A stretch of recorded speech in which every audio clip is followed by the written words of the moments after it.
All right, so we have huge and massive news. This is not something I was expecting at all, and apparently it is fully in the works. So it has been confirmed by Miyamoto on his Twitter account for some weird reason that he is working on a Zelda movie, that Sony and Nintendo have partnered together 50-50 to create a Zelda movie. I'm going to give you some of my reactions to this and how I'm feeling. To be honest, I want to be positive, but there are some things that really terrify me about the potential of this movie. So I'm going to dive into it. I'll give you my positives first, and then I'm going to give you my negatives. And so let's chat about this brand new announced Zelda movie. So first off, the positives. The positives are, I've been dying for a Zelda movie for a long time. I think out of all of Nintendo's properties, this is the one that can be best adapted to the screen. I have been, ever since I was a kid,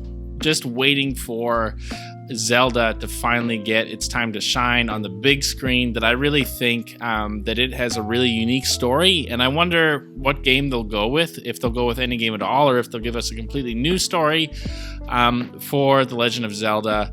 And seeing Link come to life on the big screen is something that is incredibly exciting to think about, and if it's done well, it will be an incredible experience that I really hope that they do it justice. I really hope that they actually are faithful to it, where they can give us video game fans a lot of Easter eggs and things that make us smile, but also just give us a really great movie.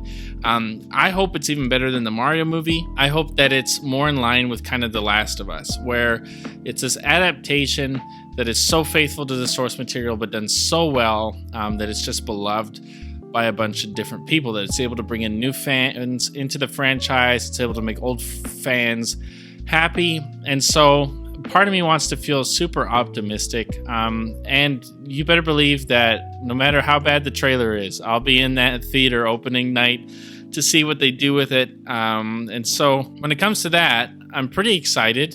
I'm trying to be optimistic. I'm trying to be hopeful.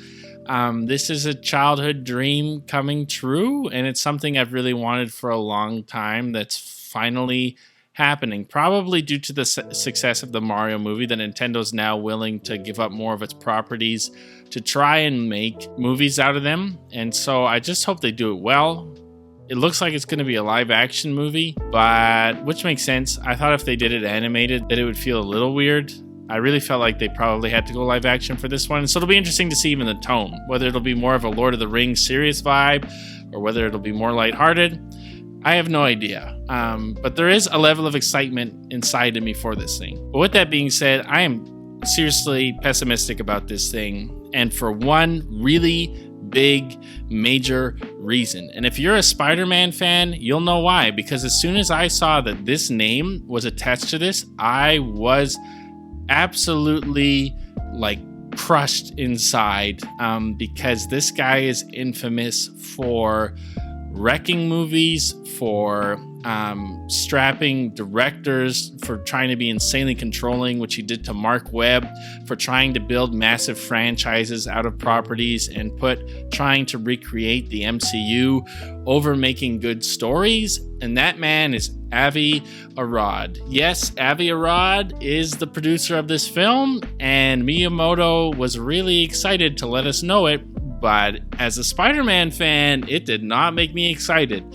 That if you watch any clips from the directors of the Spider-Man movies, or you read any of the behind-the-scenes drama, you know that this dude has his fingerprints all over the Spider-Man franchise, and to be fair, has produced some great movies like Into the Spider-Verse, Spider-Man 2, things like that, but is the main culprit for giving us stinkers like The Amazing Spider-Man 2, like Spider-Man 3, things of that sort. The movies where it felt like things were shoehorned in and rushed, that's his fault. That he was originally a toy salesman and he is big on merchandise. And so why was Venom included in Spider-Man 3? Because Avi Arad wanted him. Not because Sam Raimi wanted him, but because Avi thought that he would sell action figures. Why was Amazing Spider-Man 2 trying to set up a million different movies for a bunch of different villains? Avi Arad again, that he decided that they needed to make their own MCU within the Amazing Spider-Man universe. And why was Morbius released? And were they trying to make a bunch of villain movies in a separate Spider-Man universe? That was because of Avi Arad again, that this is all his doing. And as fun as Morbin Time is, it's not a very good movie. And on top of that, guess what video game movie he was highly involved in making? Yep, Uncharted, an incredibly lackluster adaptation that felt like a soulless cash grab of a movie. That it was a movie that had none of the heart, none of the excitement, none of the charm from the Uncharted games. It was such a disappointment and so mediocre that I forget that movie even came out. That I remember looking at the video game adaptations for this year and being like, oh yeah, Uncharted came out, where I saw The Last of Us and I was like, wow, I can't believe that we got The Last of Us and then another Naughty Dog property, and one was done so horribly in Uncharted that I completely forgot it existed. So he makes me very nervous. I hope that Tom Holland's not Link. Really, if Tom Holland is Link, I don't know what to do. Sony has a huge crush on Tom Holland, and they like to cast him and everything. And so I really hope that he's not Link, because he's not right for Link. Well, actually, he'd probably be fine. He wasn't right for Nathan Drake. Link, he'd actually kind of be fine. But I really want a different actor. It's like Chris Pratt, where I'm like, Chris, I love you, but I would like to see someone else act in these animated movies. And I feel that way about Tom Holland, where I love the guy, but I would like to see a different actor take on some of these roles. But needless to say, I want to be optimistic. I want to be excited for this film. It's something I've been looking forward to for a really long time. And as a Zelda fan, it's exciting just to hear it's even happening.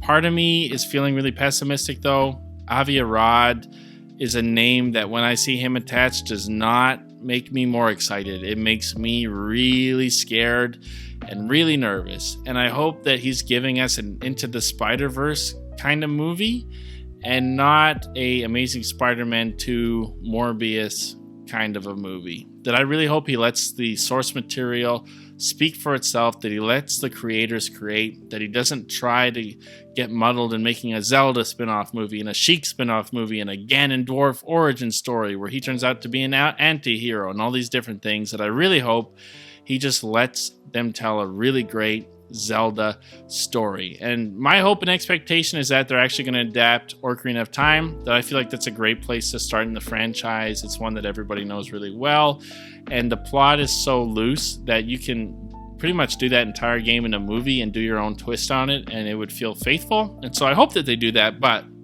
with all that being said, I want to know what you guys think. So head down to the comment section down below. Let me know your thoughts. Are you excited for this film? Are you nervous? Are you scared of Avi Arad getting his fingers all over this thing?